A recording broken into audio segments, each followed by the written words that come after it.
Good evening, dear listeners, and a very warm welcome to you all. Wherever you are tuning in from tonight, maybe cozied up in bed, listening from your favorite quiet corner at home, or perhaps relaxing somewhere peaceful, with the world fading away outside. I'm so glad you've joined me here. Take a slow, deep breath. Let your shoulders drop. Maybe pull the covers up a bit higher, and feel the day gently slip away. Let the story begin. Styles Court, that elegant Art Deco country house in the rolling English countryside, was the perfect stage for tragedy. Crystal chandeliers tinkled softly above polished mahogany tables, laden with hothouse lilies and fresh roses. Every guest played their assigned role in this weekend house party of wealth and refinement. Then Sir Reginald Styles was found dead in the locked library, a single stab wound to the heart. Yet the murder weapon, a distinctive silver-handled antique knife from the display cabinet, had completely vanished. The police saw a simple burglary gone wrong, but Hercule Poirot saw a performance. Someone in this theatre of wealth was playing the role of innocent, the role of murderer. The curtain rises. Chapter 1. The stage is set. The grand drawing room of Styles Court glowed with Art Deco elegance under the soft light of crystal chandeliers. Expensive Chanel perfume mingled with the rich aroma of strong continental coffee, and the faint sweetness of hothouse lilies arranged in silver vases. Polished mahogany tables reflected the warm glow of the fire, while velvet curtains framed tall windows overlooking the cold terrace beyond. Sir Reginald Styles lay slumped in his leather armchair in the locked library, a neat stab wound piercing his heart. No knife remained in the wound or anywhere nearby. The French windows were bolted from inside, the main door locked with the key still in the lock on the inside. The only missing item from the entire room was the antique silver-handled knife that had rested in the glass display cabinet just hours earlier.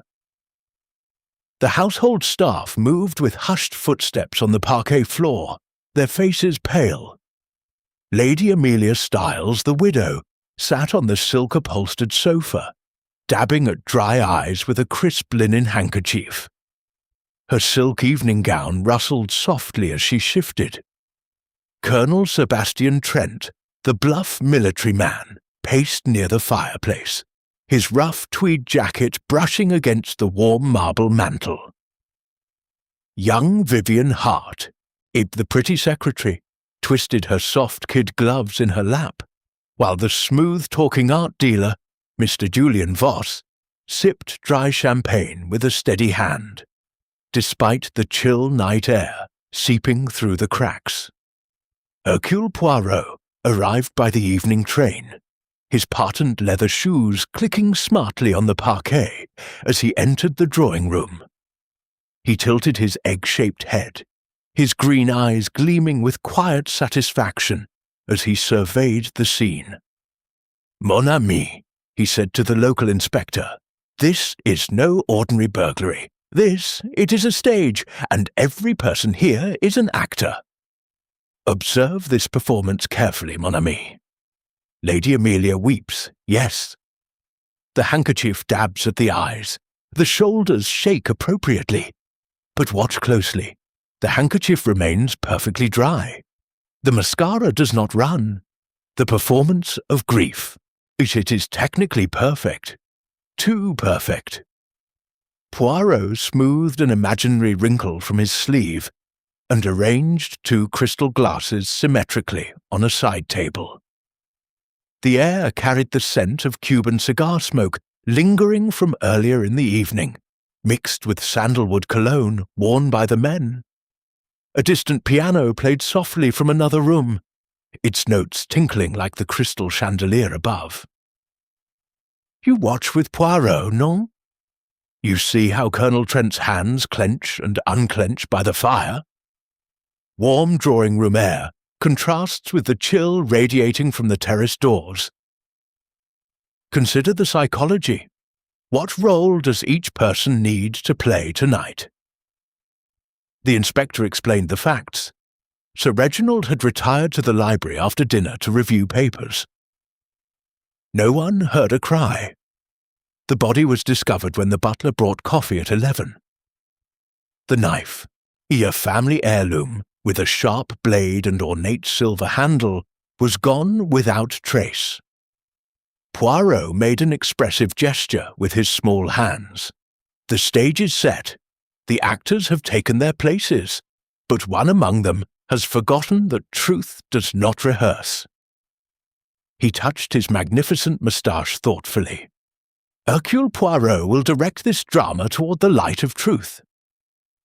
The cast included Lady Amelia, the elegant second wife 20 years younger than her husband, Colonel Trent, the old army friend who had invested in Sir Reginald's failing ventures, Vivian Hart, the efficient secretary who knew every secret of the household, Julian Voss, the charming art dealer who had been negotiating to buy several valuable paintings from the collection, and the quiet nephew, Edward Styles, who stood to inherit a fortune if his uncle died without changing his will. Each moved about the room with careful steps. Silk rustled. Doors closed softly. The grandfather clock chimed the quarter hour, its deep tones echoing through the warm drawing-room. Fresh flowers scented the air alongside leather bindings from the library. Champagne corks had popped earlier. Now only the bitter taste of strong coffee remained on the tongues of the shaken guests. Watch this performance carefully. Is it truth or theatre? The mask slips. Did you catch it in the way Mr. Voss smiles just a fraction too quickly when offering condolences? Poirot drew himself up to his full height, still small, yet commanding. We shall interview each player in turn. Order and method, mon ami. The psychology, it is everything. The fire crackled merrily, casting flickering shadows on velvet curtains and cold marble floors. Rain began to patter gently on the windows. A soft rhythmic sound beneath the steady ticking of the clock. The chill night air from the terrace made the warm drawing-room feel even more inviting by contrast. The tension in the room was palpable. Lady Amelia's silk gown whispered as she shifted again, her eyes darting briefly toward Julian Voss before returning to her handkerchief. Colonel Trent cleared his throat loudly, the sound cutting through the quiet like a missed cue. Vivian Hart's fingers tightened on her gloves, the soft leather creaking faintly. Ah, but you say Poirot reads too much into small gestures. Bear with me, mon ami. The careful observer will notice how the art dealer's hand remained steady while holding the champagne glass. A man truly shocked does not pour so smoothly. The players exchanged uneasy glances. Footsteps echoed on the parquet as the butler moved discreetly, carrying away empty cups. The scent of wood smoke from the terrace drifted in faintly, mixing with the expensive perfume and fresh lilies. Poirot's green eyes gleamed with satisfaction. He adjusted his moustache with precision, his small hands moving with deliberate care. Someone here performs innocence while hiding the role of murderer. The stage is set. The actors have taken their places. The grandfather clock chimed again, its resonant tones filling the elegant room. Outside, the rain grew steadier, tapping insistently against the glass. Inside, the fire's warmth battled the chill seeping from the windows. Every spool movement was a potential clue. The rustle of silk, the clink of crystal, the soft closing of a door, all part of the unfolding drama. Poirot stood motionless for a moment, absorbing every detail like a director studying his cast on opening night. The stage was set. The actors had taken their places. Let the drama begin. Chapter 2. Enter the players. The interviews began the next morning in the sunlit morning room of Styles Court. Soft light streamed through tall windows onto polished mahogany surfaces. The comforting smell of fresh coffee and warm croissants mingled with lingering traces of Cuban cigar smoke from the night before. Crisp linen napkins lay neatly folded on the table, their smooth texture cool beneath nervous fingers. Lady Amelia Styles entered first, her silk gown whispering softly against the parquet floor. She played the role of the devastated widow with practiced grace, eye dabbing at her eyes with a crisp linen handkerchief. "Reginald was my whole world," she said, her voice breaking at exactly the right moment. The warm air of the room brought a slight flush to her cheeks. Poirot tilted his egg-shaped head and observed her carefully. "Madam, you retired early last night after dinner, non? You mentioned a headache powder, and sound sleep helped by the chill night air from your open window. Observe this performance, mon ami. She speaks of love, yet her eyes carefully avoid the large portrait of Sir Reginald hanging on the wall. Ask yourself, why does she avoid his eyes when claiming devotion?" Colonel Sebastian Trent followed, his heavy footsteps sounding firmly on the parquet. He carried the faint scent of sandalwood cologne mixed with wood smoke from an early cigar on the terrace. "Ah, damned bad business," he growled, tugging at his rough tweed jacket. "Reggie and I were like brothers. I would have died for the man." His alibi placed him alone on the cold terrace until 10:30. "Needed fresh air after that heavy dinner," he explained. The crystal chandelier tinkled overhead as he shifted his weight uncomfortably. "You see, but you do not observe the performance. The Colonel plays fierce loyalty, yet his voice rises with unnecessary force. Truth does not need such volume to convince." Young Vivian Hart entered next, her crisp linen blouse contrasting with the soft wool of her skirt. She smelled lightly of delicate floral perfume, far subtler than Lady Amelia's heavy Chanel. "I was typing letters in the small study until nearly 11, she said quietly, accepting a cup of hot coffee. "I heard nothing unusual. When I brought the coffee tray, the library door was locked from the inside." Her hands trembled slightly as she lifted the cup. The rich, bitter taste seemed to steady her for a moment. Poirot noted how her gaze flicked toward the door whenever footsteps echoed in the corridor. This actor plays quiet innocence. But observe the eyes. Where is the calm confidence of someone with nothing to hide? Watch this performance carefully. Is it truth or theatre? Mr. Julian Voss sauntered in with his usual smooth charm, placing his soft kid gloves neatly beside him on the table. The faint scent of expensive Worth perfume clung to his silk handkerchief. "I was in the billiard room with young Edward Styles until 10 o'clock, he claimed easily. "We played several frames. The sharp clack of the balls was quite absorbing, you understand." Edward Styles, the quiet nephew, confirmed the billiard room alibi, but added nervously that he had stepped out briefly around 9:45 to fetch a book from the corridor near the library. "The main library door was closed at that time," he said, his voice hesitant. Contradictions began to appear like missed cues in a poorly rehearsed play. Alibis overlapped imperfectly.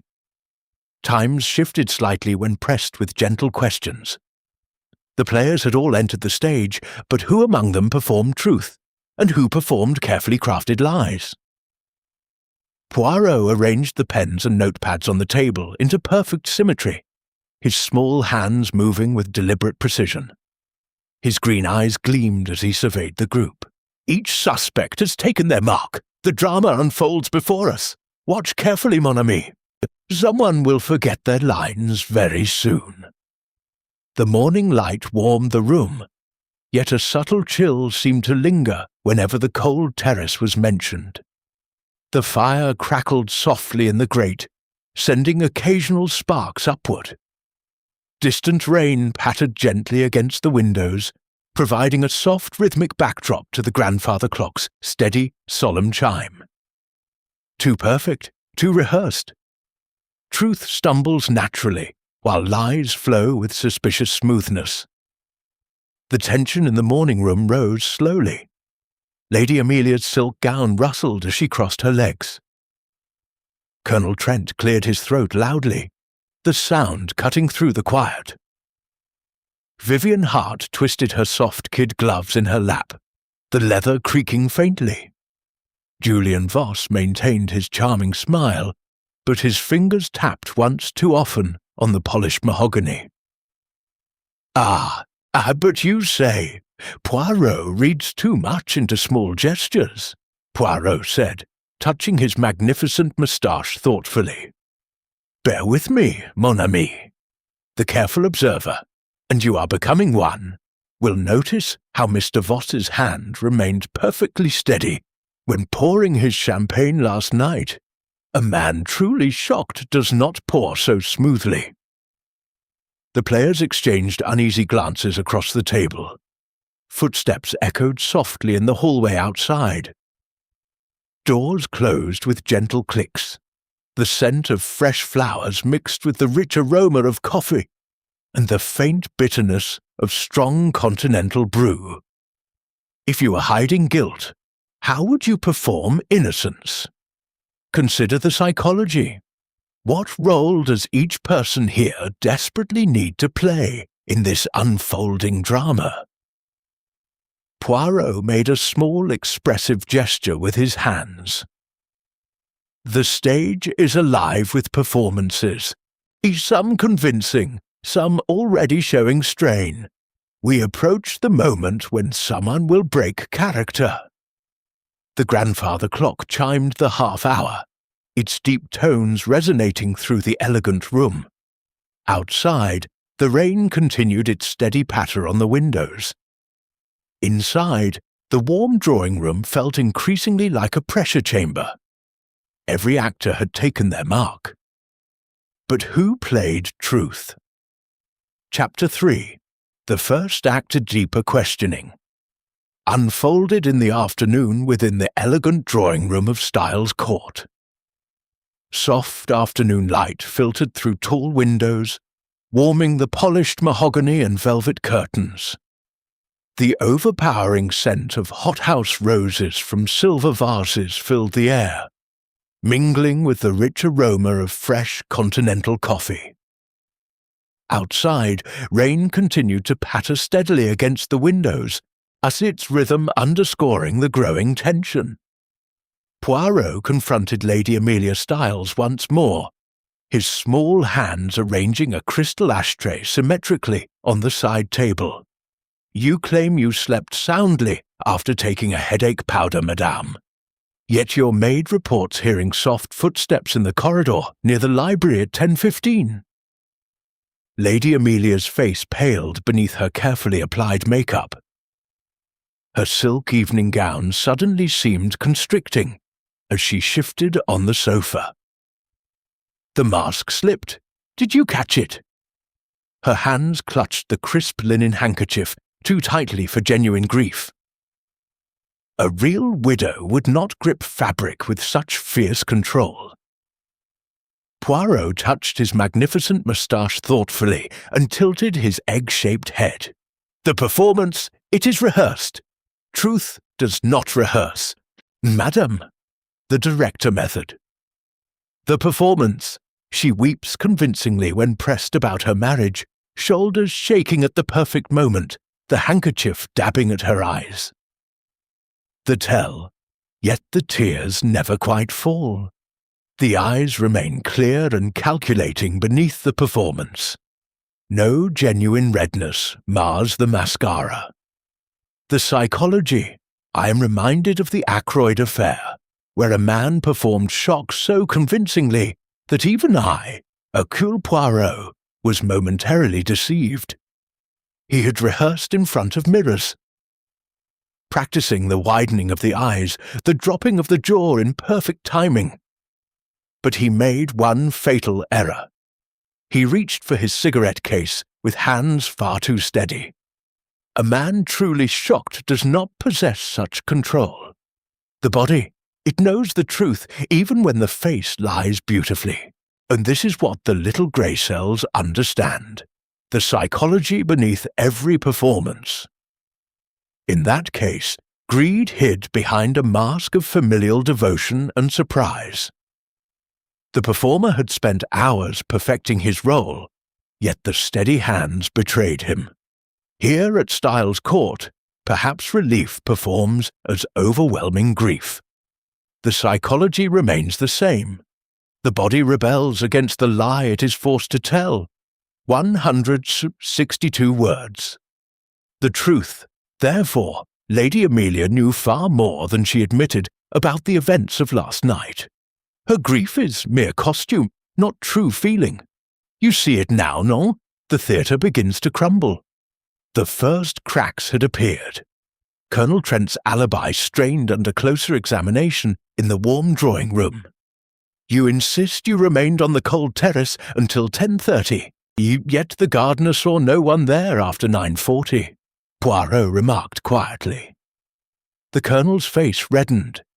His rough tweed jacket seemed suddenly too tight as he paced near the marble mantel, the fire's warmth contrasting the chill memory of the terrace.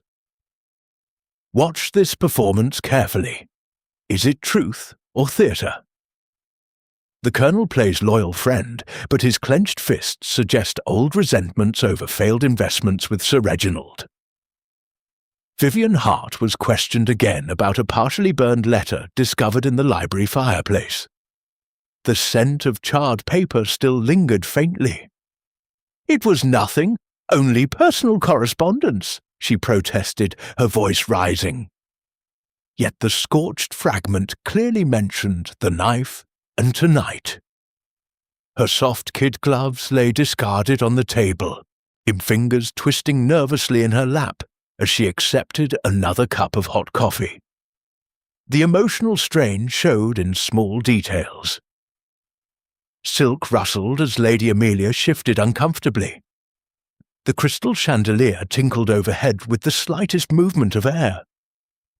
Footsteps echoed softly on the parquet floor as the butler moved discreetly in the background. You watch with Poirot, no? You see how Vivian's hands tremble when the letter is mentioned? If you were hiding guilt, how would you perform innocence in such a moment? Poirot smoothed an imaginary wrinkle from his sleeve and made an expressive gesture with his small hands. Alibis are like scripts, mes amis. When tested against truth, the weak ones tear like cheap stage cloth. The tension rises. Someone will break character very soon. The rain intensified outside, its steady patter blending with the crackling fire and the distant chime of the grandfather clock. The warm drawing-room felt increasingly intimate, almost claustrophobic, as the players circled each other warily. The bitter taste of strong coffee lingered on every tongue, a sharp contrast to the sweet liqueur offered earlier to calm frayed nerves. Reflection on human masks. In this elegant theatre of Styles Court, humans wear masks as naturally as silk gowns and tailored tweed. Lady Amelia performs the devoted widow, yet her dry eyes betray secret relief at freedom from a controlling husband. Colonel Trent plays the steadfast military friend, but his clenched fists hint at deep resentment over money lost in failed ventures.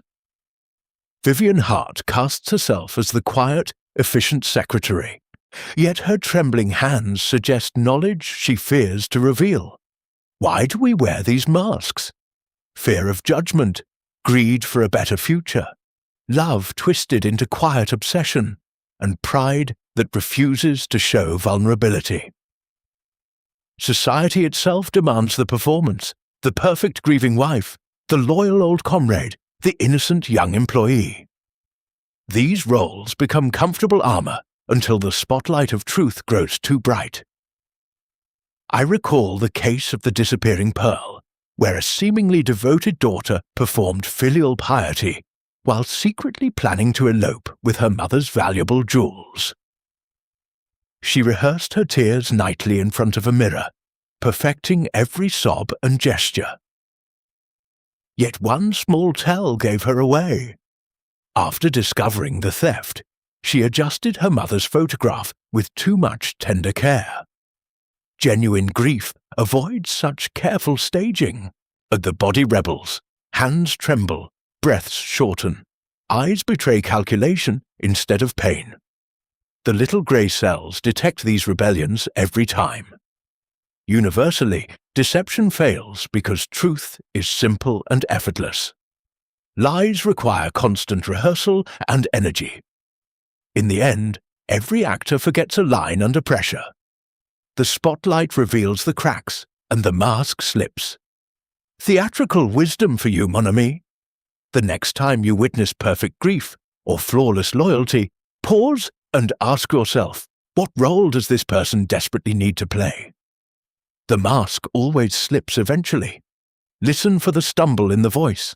Watch for the dry eyes beneath the rehearsed tears. The first act concluded. Some masks had cracked. More would surely follow. Chapter 4. Rehearsed lines. Poirot increased the pressure as the late afternoon light began to fade in the drawing room of Styles Court. The fire crackled more loudly now, casting dancing shadows across the velvet curtains and polished mahogany. The rich aroma of strong continental coffee mixed with the sweet scent of liqueur poured to steady frayed nerves. Rain continued its steady patter against the windows, adding a rhythmic tension to the warm, enclosed space. Colonel Sebastian Trent's alibi started to unravel under Poirot's calm questioning. "You maintain you were alone on the cold terrace until 10:30, Colonel.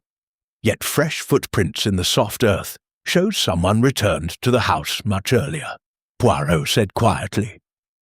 The Colonel's face flushed deep red. His rough tweed jacket suddenly appeared constricting as he paced near the marble mantel, fists clenching and unclenching. Rehearsed lines began to falter. The script was failing. Vivian Hart grew visibly strained when confronted again about the partially burned letter.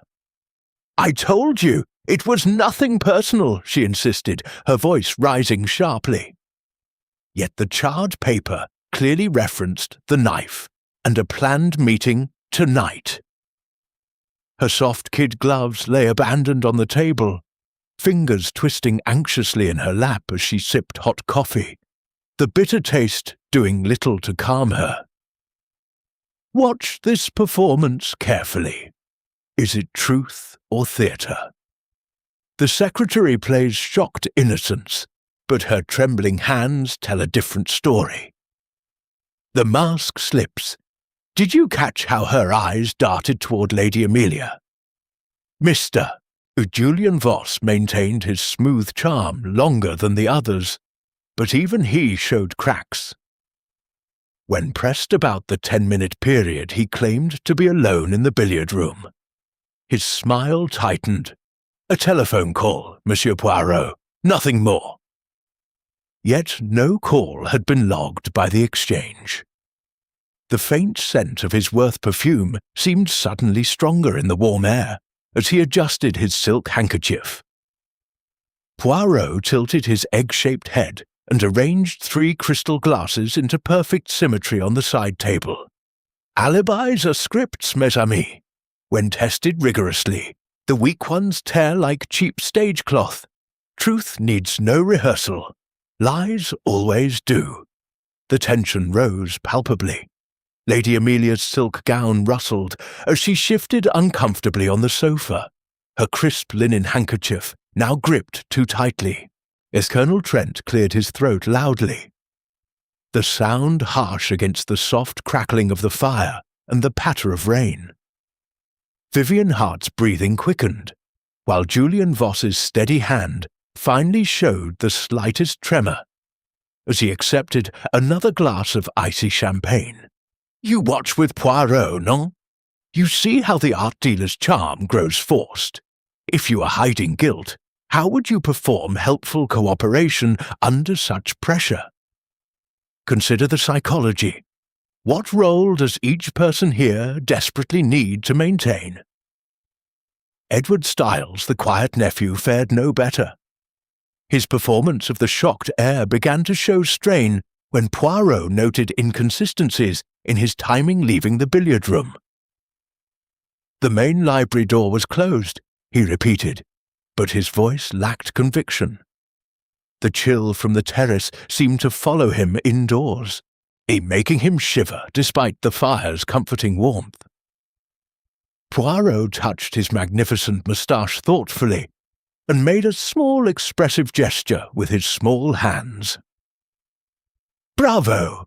But the performance, it was not convincing. Too perfect in places, too hesitant in others. The little grey cells detect every missed cue." The players circled each other warily in the elegant room.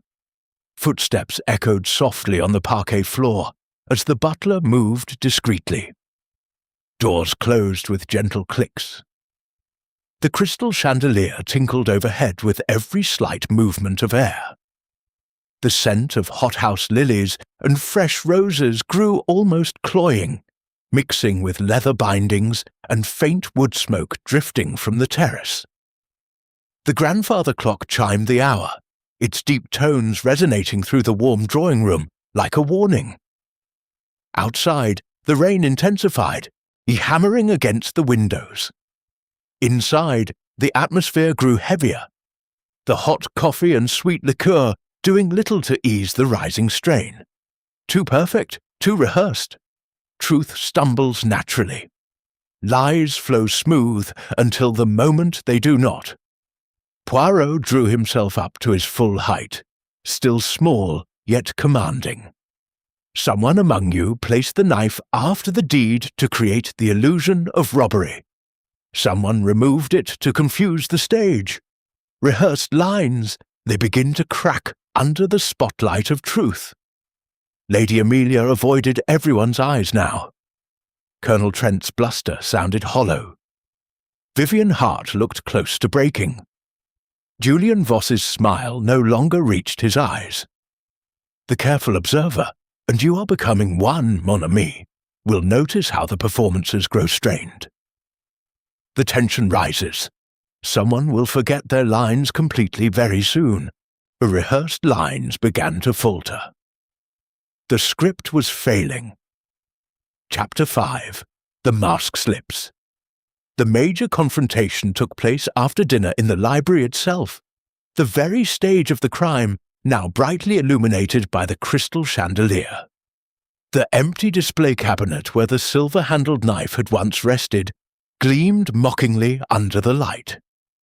The scent of leather bindings and fresh furniture wax still hung in the air, mixed with the faint metallic trace that lingered from the night before. Outside, rain drummed steadily against the windows, while inside the warm room felt charged with electricity.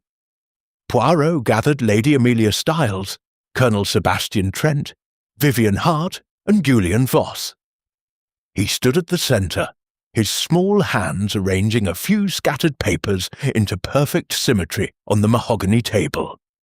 "One of you knows exactly where the knife vanished to," he said quietly, his green eyes gleaming. "One of you placed it there after the deed was done." Vivian Hart's mask fell completely in that moment. She collapsed into a nearby chair, no longer able to maintain her composed secretary role. Genuine sobs shook her shoulders as real tears finally flowed, mascara running freely down her cheeks. "I saw her!" she cried, voice breaking with raw terror and guilt. "I saw Lady Amelia near the library at 10 o'clock. She carried something wrapped in a white napkin. I thought it was nothing at the time." The emotional breakdown revealed true feeling at last. No rehearsed handkerchief dabs, no calculated shoulder shakes, just raw, uncontrolled weeping. Her soft kid gloves lay forgotten on the floor, her fingers clutching the arms of the chair. The director method. The performance. Vivian had played the quiet, efficient, and innocent secretary with remarkable consistency throughout the day. The tell, but when directly accused of possible complicity through silence, her hands began to shake violently. A rehearsed innocent does not tremble with such uncontrollable force. The psychology. I am reminded of the case of the silent secretary, where a young woman masked her knowledge of her employer's embezzlement for weeks. She performed loyalty and ignorance perfectly in every interview, yet one small gesture betrayed her. When shown a forged document, she instinctively reached to straighten it with fingers that were suddenly clumsy. Genuine ignorance does not produce such nervous precision. The body knows the truth and rebels against the lie it is forced to uphold. In that earlier drama, fear of losing her position kept the mask in place until the spotlight grew too bright. Here at Styles Court, fear of involvement in murder kept Vivian silent. The psychology beneath remains identical. The performer exhausts herself maintaining the role until the little grey cells expose the strain. 148 words. The truth. Vivian knew something crucial, but fear had sealed her lips. The mask had fallen.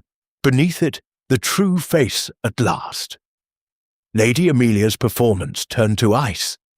Her face paled as she clutched her silk gown, the fabric rustling sharply in the sudden silence. "This is outrageous," she protested, but her voice lacked its earlier polished control. Colonel Trent blustered loudly, his rough tweed jacket straining as he rose halfway from his chair. "You can't seriously believe the girl." Yet his eyes betrayed uncertainty, darting toward Julian Voss. "Watch this performance carefully, mon ami. The Colonel plays outraged loyalty, but observe how his hands no longer clench with anger. Now they tremble with fear. The mask slips. Did you catch it?" Mr. Julian Voss maintained his charm the longest, but even his smooth delivery began to crack. "My dear Poirot, this is all conjecture," he said, reaching for his cigarette case with fingers that were no longer perfectly steady. The faint scent of his Worth perfume seemed sharper in the warm air. Poirot tilted his egg-shaped head and touched his magnificent moustache thoughtfully. The knife did not vanish by magic. It was taken after the real act, to create the illusion of an outsider's robbery. The poison was already in the after-dinner drink. The stab wound was mere theatre to mislead us all. The rain outside intensified, its drumming on the windows blending with the crackling fire and the soft tinkling of the crystal chandelier. The bitter taste of strong coffee lingered on every tongue, now mixed with the sweet aftertaste of liqueur that had failed to calm anyone. "You watch with Poirot, no? You see how Lady Amelia avoids looking at Mr. Voss now. Ask yourself, why does she suddenly find his eyes impossible to meet? Consider the psychology. What role does the art dealer need to play to protect them both?" Vivian's genuine breakdown had opened the floodgates. Small details poured out, whispered conversations overheard, a missing napkin from the dining room. The way Julian Voss had lingered near the billiard-room telephone without actually calling anyone. Poirot made an expressive gesture with his small hands. The tension has broken. The first mask has fallen completely. Others will follow. We approach the final act, mes amis. Have you identified the true performer yet?" The library felt smaller, more intimate, despite its elegant proportions. Velvet curtains seemed to press inward. The warm drawing-room air grew heavier with the scent of hothouse roses that had been brought in earlier. Footsteps on the parquet outside the door sounded unnaturally loud. The mask had fallen. The true face emerged. Chapter 6. Behind the Curtain. The revelations came swiftly once the first mask had fallen. In the quiet hours after the library confrontation, Poirot drew the remaining players into the warm drawing-room once more. The fire crackled steadily, casting golden light across polished mahogany and velvet curtains. The heavy scent of hothouse lilies mixed with lingering cigar smoke and the rich aroma of strong continental coffee served to steady nerves.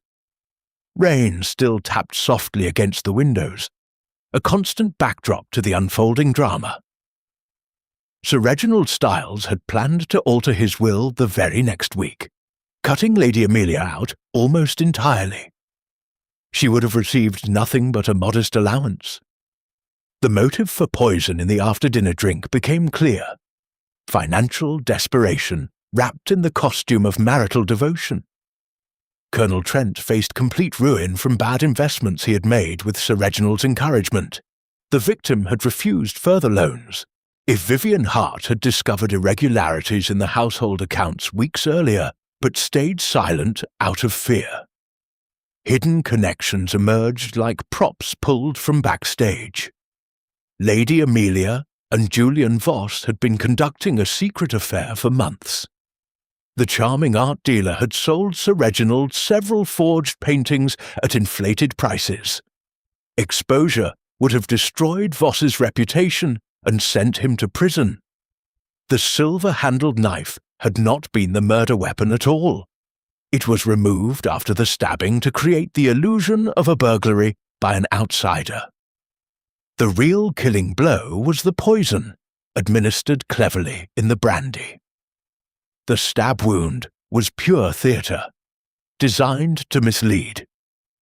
Poirot stood near the marble mantel, adjusting two crystal glasses into perfect symmetry.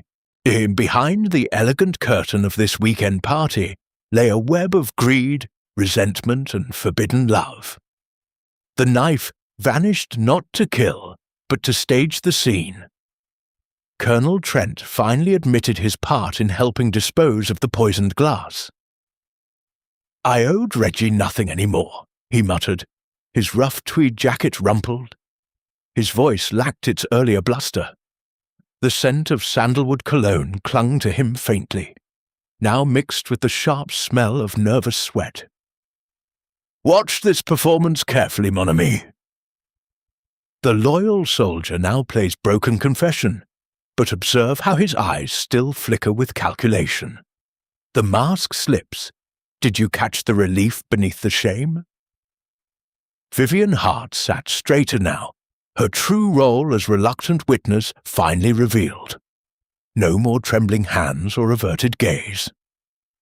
The soft kid gloves rested calmly in her lap. "I suspected something was wrong when I saw the napkin," she said quietly. The bitter taste of strong coffee seemed to give her courage. Julian Voss's charm had evaporated completely. He sat silent, fingers tracing the edge of the polished table, the icy chill of realization replacing his usual smooth confidence. Lady Amelia avoided everyone's eyes, her silk gown suddenly seeming like a costume too heavy to wear. "You watch with Poirot, no? You see how the art dealer no longer reaches steadily for his cigarette case. If you were hiding guilt, how would you perform innocence once the curtain begins to rise on the truth?" Reflection on hidden motives. Behind every curtain in this theatre of Styles Court, secrets waited to be exposed. Greed performed as grief. Resentment wore the mask of old friendship. The obsessive love dressed itself as casual indifference. humans hide their true motives because society punishes raw honesty. Adultery invites scandal. Financial desperation reveals weakness. Quiet hatred destroys polite gatherings. We wear these masks to survive the audience of family, friends, and society itself. Why do hidden motives fester until they demand a stage? Because truth, when suppressed, grows poisonous. Lady Amelia needed freedom and money. Julian Voss needed silence and continued success. Colonel Trent needed escape from debt. Each chose performance over confession until the little grey cells tore the curtain aside. I recall the famous Orient Express affair, where 12 passengers performed innocence while concealing a shared act of vengeance, ere each had rehearsed their individual stories with care, alibis overlapping like well-written scenes. Yet small tells betrayed the collective performance. One passenger left coffee untouched because it had grown too cold while waiting for the right moment. Another dropped a glove at the precise spot where evidence had been hidden. Genuine innocence does not require such coordinated staging. The body and the little grey cells detect the strain of maintaining a group lie. In that confined theatre on rails, every actor played their part until Poirot exposed the single truth beneath many masks. The psychology was identical. Collective guilt masked as collective shock. Here at Styles Court, individual greed and passion created their own private drama. The universal truth remains: hidden motives always demand expression. When finally revealed, and the actor often feels a strange relief. Breathing comes easier. The shoulders relax. The theatre, though painful, liberates. Theatrical wisdom for you, mon ami. Look carefully behind the curtain in your own daily performances. What motive hides behind your polished smile or ready excuse? The truth, though sharp as any vanished knife, ultimately frees the actor from exhaustion. Poirot made an expressive gesture with his small hands, his green eyes gleaming with quiet satisfaction. The backstage of these relationships has been illuminated at last. The knife was merely a prop in a larger production of deception. The warm drawing room felt different now, less like a pressure chamber and more like a stage after the climax. The fire's warmth battled the chill night air, seeping from the terrace doors. The grandfather clock chimed softly in the distance. Silk rustled as Lady Amelia shifted one final time. Behind every curtain, a secret, every secret, a motive. Chapter 7. The Final Act. The cast assembled in the drawing room of Styles Court under the sparkling light of the crystal chandelier. All suspects sat in a careful semicircle. Lady Amelia Styles in her silk gown, Colonel Sebastian Trent in his rough tweed jacket, Vivian Hart with hands now steady in her lap, Julian Voss with his charm long faded, and young Edward Styles watching silently. The fire crackled warmly, sending the scent of wood smoke drifting through the room. Fresh hothouse lilies and roses scented the air, alongside rich continental coffee and the faint trace of sandalwood cologne. Outside, rain continued its soft patter against the windows, and while inside the warm room felt like the final stage. Hercule Poirot stood at the centre, drawing himself up to his full height. His green eyes gleamed with satisfaction as he surveyed the players. He adjusted his moustache with precision and arranged 2 crystal glasses symmetrically on the side table. Mesdames et messieurs, you have each performed for Poirot. Some truthfully, some not. Let us review the performances, shall we? Poirot turned first to Lady Amelia. Madame, you played the grieving widow with technical brilliance. The handkerchief dabs, the shoulders shake, the voice breaks at precisely the right moment. Magnifique! But the grief, it was costume. Your dry eyes betrayed you from the beginning. The footsteps heard at 10:15 were yours. You administered the poison in the after-dinner brandy, and then returned later to stab the already lifeless body and remove the silver-handled knife, all to stage a burglary. Lady Amelia's face turned ashen. Her silk gown rustled as she clutched the arm of her chair. The performance of sorrow collapsed into stunned silence. Colonel Trent, Poirot continued, tilting his egg-shaped head, you performed the loyal old army friend with suitable bluster and volume. But loyalty does not lie about being alone on the cold terrace when you are actually meeting Lady Amelia to help remove the poisoned glass and create the misdirection. Your resentment over lost investments gave you motive to assist. The colonel blustered weakly, his rough tweed jacket suddenly too tight. This is preposterous! Yet his voice lacked conviction, hands trembling slightly by the fire's warmth. Poirot made an expressive gesture with his small hands. Vivian Hart, your role was the innocent bystander, the quiet, efficient secretary who saw nothing. Yet innocent bystanders do not burn letters mentioning the knife and tonight. You witnessed Lady Amelia near the library carrying the wrapped napkin. Fear kept you silent, but your trembling hands and averted eyes told Poirot the truth. Vivian nodded slowly, her true face now calm and relieved. No more twisting of soft kid gloves. And so we come to our leading performer. Poirot's voice grew quieter, more intense. The room seemed to hold its breath. The crystal chandelier tinkled softly overhead. The grandfather clock chimed the quarter hour in the distance. Mr. Julian Voss, you gave the most convincing performance of all. The shocked art dealer, the helpful, the cooperative gentleman offering champagne and sympathy. Magnifique!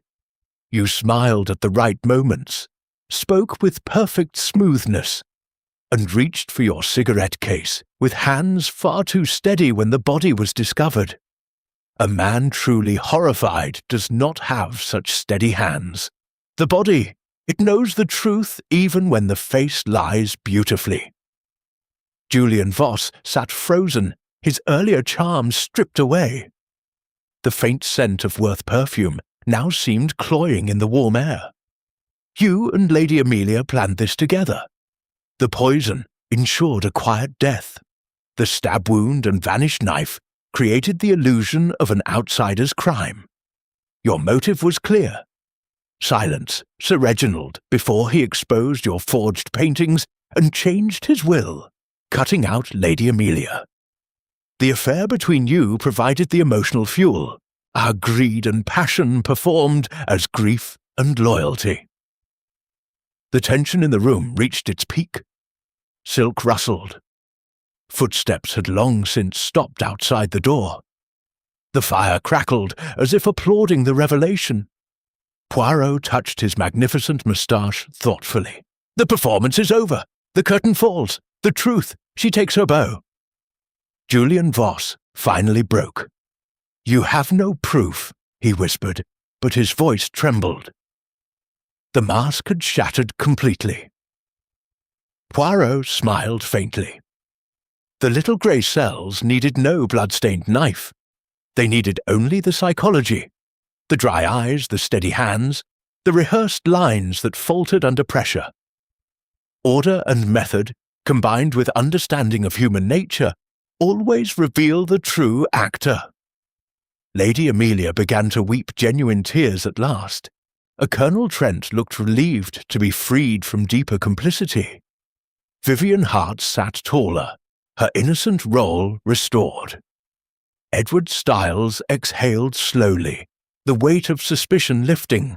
The spotlight of truth had shone brightest on Julian Voss and Lady Amelia. The murderer stood exposed in the centre of the stage. Poirot drew himself up once more. The final act has concluded. Only truth survived the curtain call. The cast sat in stunned silence. The warm drawing room, once filled with rehearsed performances, now held only raw reality. The rain outside softened as if the heavens themselves acknowledged the end of the drama. The final act concluded. Only truth survived the curtain call. Chapter 8. Curtain Call. The drawing room of Styles Court fell into a heavy silence after Poirot's revelation. The crystal chandelier continued to sparkle overhead, casting soft light on polished mahogany and velvet curtains. The fire crackled gently, its warmth contrasting the chill that now seemed to settle over the assembled cast. The scent of hothouse lilies and roses lingered strongly, mixed with the fading aroma of strong continental coffee and the faint trace of sandalwood cologne. Rain had eased to a soft drizzle, tapping lightly against the windows like distant applause. Lady Amelia Styles sat motionless for a long moment, her silk gown suddenly appearing wilted and lifeless. Genuine tears finally flowed freely down her cheeks, no longer rehearsed or controlled. The crisp linen handkerchief in her hands grew damp at last. "It was never supposed to end like this," she whispered, voice raw and broken, and the mask of the elegant widow had been stripped away completely, revealing a woman consumed by greed and desperate love. Colonel Sebastian Trent rose slowly from his chair, his rough tweed jacket rumpled and his shoulders slumped. The bluster had vanished. "I only helped with the glass. I never wanted murder," he muttered, staring into the fire. Relief mixed with shame on his face. The loyal soldier role had crumbled, leaving an old man facing the consequences of his resentment and weakness. Vivian Hart stood taller than she had throughout the entire weekend. Her soft kid gloves rested calmly in her lap. The trembling had stopped. For the first time, her eyes met everyone's without fear or hesitation. The innocent secretary had been vindicated, her true character emerging stronger from the shadows of suspicion. She glanced at Poirot with quiet gratitude. Julian Voss remained seated, his smooth charm entirely gone. His hands, once so steady with the champagne glass and cigarette case, now lay limp on the polished table. The faint scent of his Worth perfume seemed bitter in the warm air. "You saw through every line," he said quietly, almost admiringly. The leading performer had delivered his final, failed show. The art dealer who had forged paintings and plotted murder now faced the cold reality of justice. Young Edward Styles exhaled deeply, the weight of wrongful suspicion lifting from his shoulders. The quiet nephew had played no grand role, yet he had suffered the most from the swirling doubts. His future as heir now felt clean and untainted. Poirot moved among them like a director after the final curtain, as he smoothed an imaginary wrinkle from his sleeve and touched his magnificent moustache thoughtfully. The theatre of crime has one truth. Every actor eventually forgets their lines. You all performed, some with skill, some with desperation, but truth needed no rehearsal.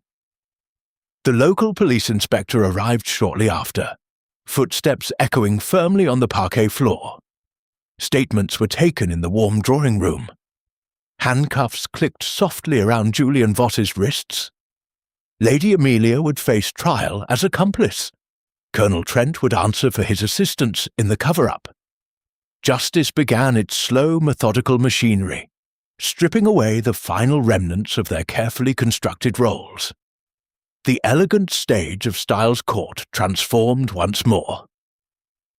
What had begun as a glamorous weekend house party then became a crime scene, which now served as the setting for reckoning. Velvet curtains seemed heavier. The crystal chandelier's tinkling sounded subdued. The grandfather clock chimed the hour with solemn finality. You watch with Poirot, no? You see how the masks lie discarded on the floor of this theatre. No more dry eyes or steady hands, only truth remains. The players reacted in their own ways as reality set in. Lady Amelia's shoulders shook with real sobs, not performed grief. Colonel Trent stared at the fire, his face etched with regret. Vivian Hart offered quiet support to Edward, her voice steady and kind. Julian Voss walked out with the police without resistance, his performance finally exhausted. Poirot stood by the tall windows, looking out at the cold terrace where so many lies had been spoken. The drizzle had stopped, leaving the night air fresh and clean.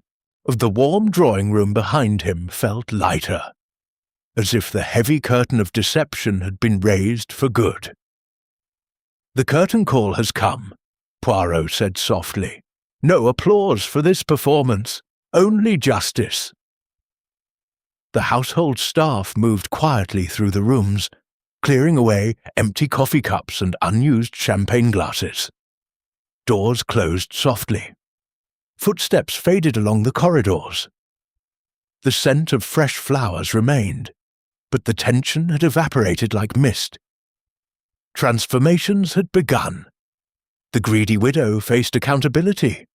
The resentful soldier confronted his weakness. The silent secretary found her voice. The charming deceiver lost his stage forever. The innocent heir stepped into an unshadowed future. No applause for this performance, only justice. Chapter 9.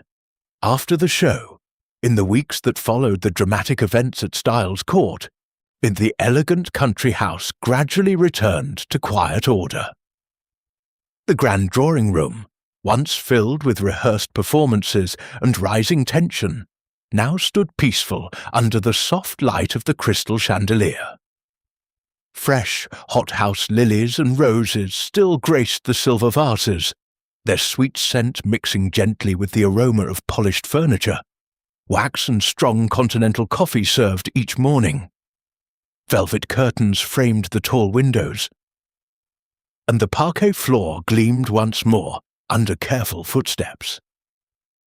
Lady Amelia Styles faced trial as an accomplice to murder. Stripped of her silk gowns and perfect widow performance, she appeared in court as a diminished woman.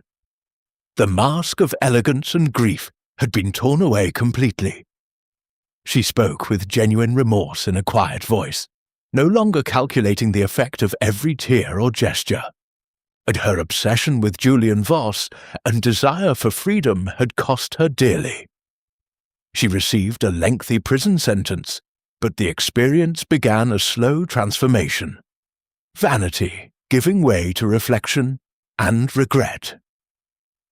Colonel Sebastian Trent avoided the most serious charges through his partial confession and cooperation.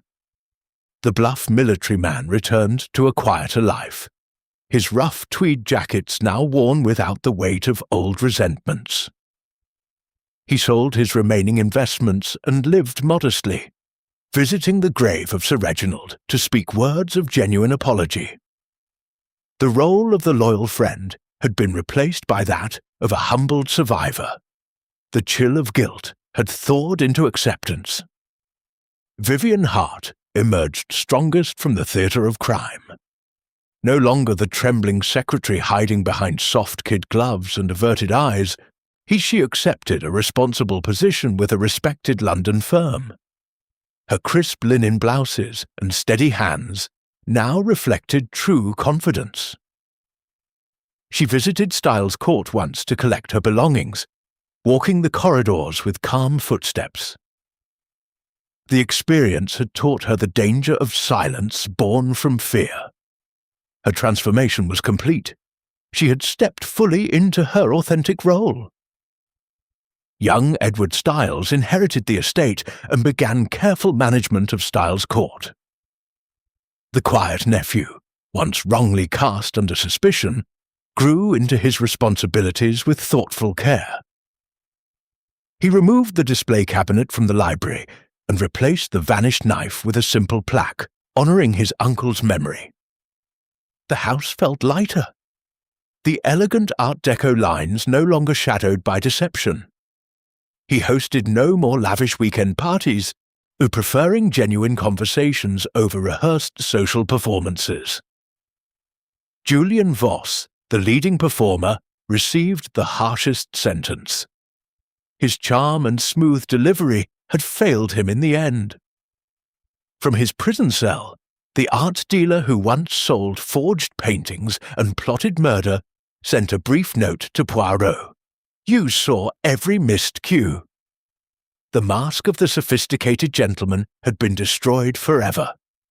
Greed and obsession had performed their final, fatal show. Poirot returned briefly to Styles Court to oversee the closing of the case. He walked through the warm drawing room, touching his magnificent moustache thoughtfully as he observed the changes. The fire crackled softly. The grandfather clock chimed with steady, peaceful tones. No more strained alibis or faltering lines echoed in the air. You watch with Poirot, no? Or you see how each actor has been transformed after the curtain fell. The greedy widow learned regret. The resentful soldier found humility. The silent secretary discovered courage. The charming deceiver lost his stage. The innocent heir stepped into light. The theatre of Styles Court emptied slowly. Servants moved with lighter steps. Doors closed softly without the weight of secrets. The cold terrace, once a place of whispered lies, now welcomed fresh morning air and gentle sunlight. The bitter taste of strong coffee was replaced by the simple pleasure of daily routines. The lessons of the drama lingered long after the players departed. Greed performing as grief had failed. Loyalty masking resentment had crumbled. Fear performing as innocence had been exposed. Love twisted into obsession had brought destruction. Each mask, and no matter how perfectly rehearsed, had eventually slipped under the spotlight of truth. Edward Styles stood on the terrace one quiet afternoon, feeling the chill night air give way to warmer spring breezes. He thought of his uncle and the weekend that had shattered so many lives. No more performances, he murmured to himself. The house would become a home of honesty rather than elegant deception. Poirot, before departing for London, paused in the morning room. He arranged a few objects symmetrically on the polished mahogany table and smiled faintly. The stage is empty now, but the lessons remain. Humans will always wear masks, yet truth has a way of demanding its final bow.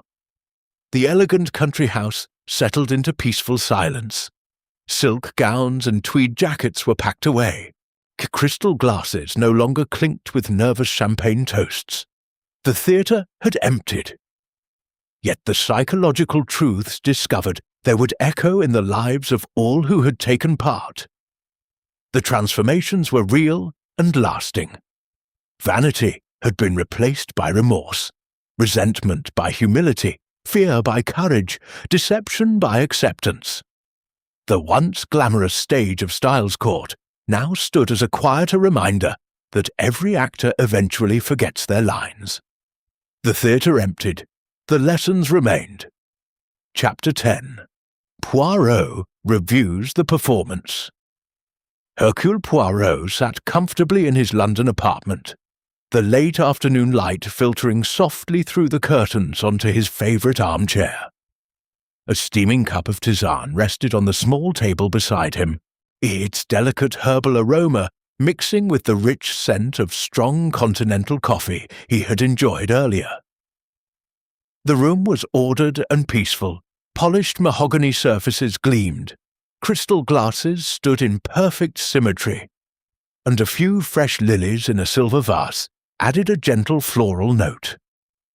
Outside, a light rain pattered against the windows, a familiar sound that soothed rather than disturbed. News of the Styles Court players had reached him gradually. Julian Voss began his long sentence, the charming art dealer's stage forever closed. Lady Amelia faced years in prison, her elegant masks replaced by plain prison clothing and quiet reflection. Colonel Trent lived modestly now, writing occasional letters of remorse. Vivian Hart thrived in her new position, her confidence genuine and steady, and young Edward Styles cared for the house with honest hands, turning Styles Court into a home rather than a theatre of deception. Poirot touched his magnificent moustache thoughtfully and arranged the newspapers symmetrically on the table. He leaned back, green eyes reflective as he reviewed the entire performance. Why do people perform rather than reveal the truth? Fear of judgment is the first curtain. Greed dresses itself as grief to claim inheritance. Resentment wears the costume of loyalty to hide old wounds. Love twists into obsession and performs indifference to protect its secret. Pride refuses to show weakness, so it rehearses confidence until the lines become second nature. Society itself demands these roles: the perfect widow, the steadfast friend, the innocent secretary, the sophisticated dealer, and we slip into the masks because raw truth feels dangerous. Yet the body always rebels. Steady hands in shock, dry eyes in sorrow, rehearsed smiles that never reach the eyes. The little grey cells notice every rebellion. In the Styles Court drama, we witnessed greed performing as fresh widowhood. Lady Amelia's handkerchief dabs were technically flawless, yet the mascara never ran. Colonel Trent played loyal soldier with loud bluster, but his clenched fists revealed resentment over lost money. Julian Voss delivered the most polished performance of all, helpful, shocked, cooperative, until the steady hand reaching for his cigarette case betrayed him. The psychology was clear. The more convincing the act, the greater the fear beneath. I am reminded of the ABC murders, where a clever man performed madness to conceal cold, calculated killings. Yet he left false clues, staged dramatic letters, and played the role of a deranged killer so convincingly that even experienced detectives were momentarily deceived. He rehearsed his public outbursts, practiced the wild eyes and erratic gestures in private. Yet one small error exposed him. A perfectly ordinary bus ticket found in the wrong pocket, too carefully placed. A truly mad man does not organize his props with such precision. The body knows. The little grey cells understand that genuine emotion stumbles, while lies flow too smoothly until pressure makes them crack. In that case, the performer exhausted himself maintaining the dual roles of normal citizen and theatrical madman. Here at Styles Court, the performers exhausted themselves maintaining innocence while hiding poison, knife, and conspiracy, and the psychology of revelation is powerful. When the mask finally falls, relief often follows. Shoulders relax, breathing deepens. The actor, though facing justice, feels the strange freedom of no longer rehearsing. Guilt always betrays the actor in the end. It manifests in small physical tells: the tremor that appears only when the spotlight turns direct, the glance that avoids the victim's portrait, the voice that rises unnecessarily loud to convince. Truth requires no energy to sustain. Lies demand constant attention, adjusting the script, watching for missed cues, fearing the moment the audience sees behind the curtain. This is why truth ultimately triumphs over performance. Order and method, combined with deep understanding of human nature, will always pierce the velvet curtain. The masks society forces upon us are many. We perform competence at work, devotion in marriage, strength in friendship. Yet when these performances serve darker motives, greed, revenge, obsession, they become dangerous theatre. At Styles Court, the weekend house party became a stage where every guest played their assigned part, until one small psychological tell, the dry handkerchief, the steady hand, the burned letter, brought the entire production crashing down.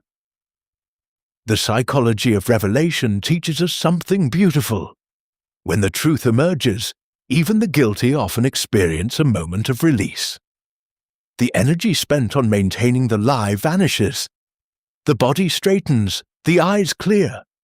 Justice, though painful, restores a kind of order to the soul. Poirot sipped his tisane, the warm liquid comforting after the chill memories of the case. He smiled faintly. Humans will continue to wear masks. They are necessary for social survival. But the theatre of crime has one unchanging truth. Every actor eventually forgets their lines. The little grey cells wait patiently for that moment.